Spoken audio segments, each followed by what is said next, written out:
It's kind of funny. Gambo mentioned this during the 4 o'clock reset. A comment from Kevin Durant today at Suns practice, shoot around, in which he said, look, what's really changed with Bradley Beal? He's playing about the same minutes. He's scoring the ball about the same. He's still doing Bradley Beal stuff out there. Okay, so he's not starting, but he's ending. He's on the court at the end of these games, and he's still doing important, valuable things for us. And to which you kind of wise-ass response like, well, okay, you go do it then, Kevin. But while you're right, Kevin wouldn't do it. But Kevin's what's not best for the team. Kevin's not wrong either. Like No, it's it really not much has. If you were looking at a box score, the only thing that's different about Bradley Beal is that his name isn't in the top 5 guys of the starters. The Dallas Mavericks used to start Dwight Powell at center, not for a long time, and then they'd come in with Maxi Kleber, and he would play most of the game, but they always had Powell start. And even when I got JaVale McGee, they were like, we'll start JaVale, but then, so like, I don't know. There's a rhyme to the reason. Bradley Beal's going to get his minutes. How he gets them shouldn't matter to us, but to him, he's like, well, it's different. Like, I'm not It's a ready to pride go. thing. Sure. No, I think it's more than pride. I think it's also he's like, well, I'm not like, I don't warm up. I don't warm up and then start the game. I warm up and I sit down.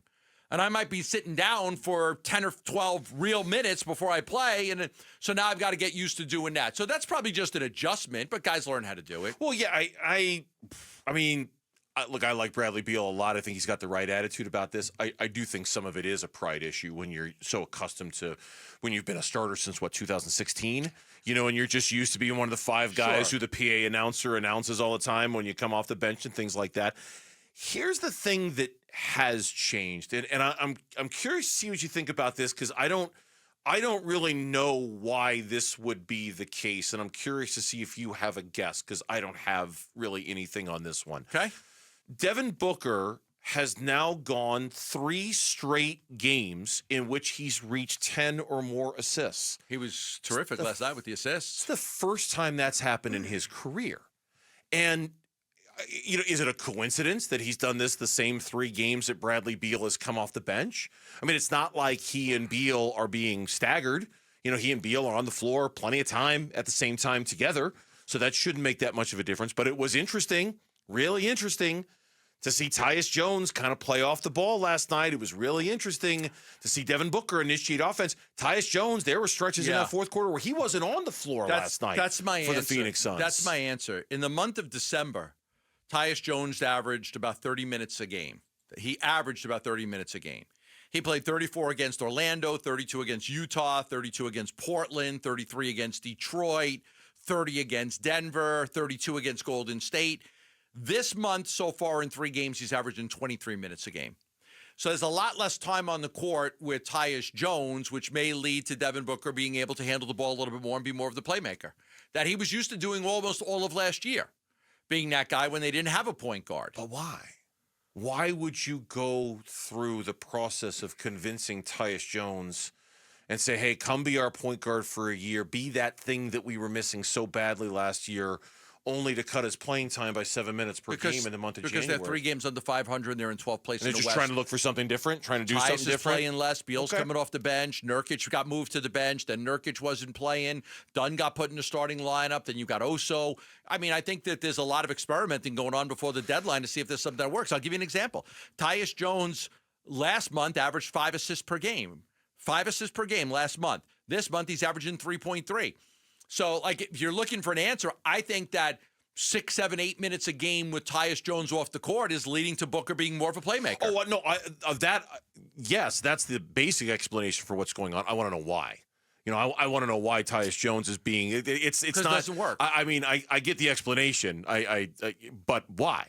Why Tyus Jones? And I think the explanation you had just a second ago, because you haven't had the season you thought you were going to, and you're trying different things. Now, if this continues like this, where Devin Booker is initiating offense the way that he is, and Tyus Jones is playing way more off the ball and at times isn't even going to be on the floor when it matters the most, we're going to be right back full circle to the conversation that we had all last year about whether the Suns need a point guard or not, or whether they've got one in Devin Booker. And I guess that's ultimately where I'm going with this, is we spent so much of our life in the last year talking about how badly the Suns need the point guard. and here we are for They three get the straight point games. guard there with 3 games under 500. Yeah, they got the point guard, and Devin Booker's now doing it, and he's got 10-plus assists in 3 straight games. I know it's just 3 games, and I know there's a lot more basketball to go. I don't know if this is going to stick like this. It's just interesting to me. It's interesting that the point guard that you wanted so badly is being de-emphasized at a time when you need it the most. That's all. I get And it. I think it's interesting. I think Booker has been really good at sharing the ball and doing things to help his team win because been obviously great. the 3-point shot has completely deserted him. So I think that's probably more in line to what we're seeing going on. He was 0 for 8.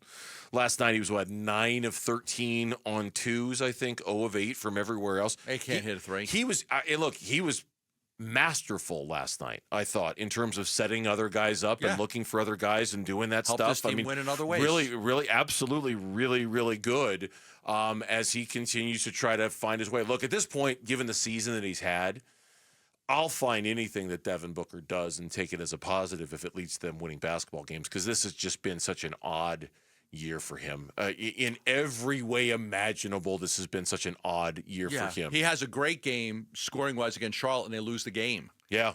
Rick Bucher was on Bickley and Murata today. Okay. This is a longer cut, but I want to play this. He expressed disappointment that Booker's Olympic experience didn't translate better this season. I got to tell you, I'm disappointed. After the Olympics and the way that I saw a different Devin Booker in Paris. I saw a winning player. I saw a player that defensively was doing everything. And I was talking to an NBA executive the other day about this, about how, what he thought about the Suns and my disappointment, why I had optimism that Devin was going to step forward and experience that KD and Devin had with the Paris team, that this was going to be a different season. They were going to realize this is how we have to play in order for us to make the most out of our talent. And he said one, he goes, that's like a month-long thing. And when you come back to your NBA team, you generally revert back to who you always been. But I certainly had high hopes for the Suns this year as much as anything, because I thought they would see what came together in Paris, and they would bring that back, and that simply has not happened. That's fascinating because I'm a big believer in always reverting back. You make a trade for a guy, he comes to your place, and he lights it up for 5 or 6 games, and then eventually, because at that point he's trying to impress his teammates, he's trying to impress his coaches, but once you get comfortable and settled in, you eventually revert back to what you are. Yeah. That's why sometimes teams make a trade, they get an initial lift for a few games, but overall, it doesn't give you the lift you expect in just for a short time.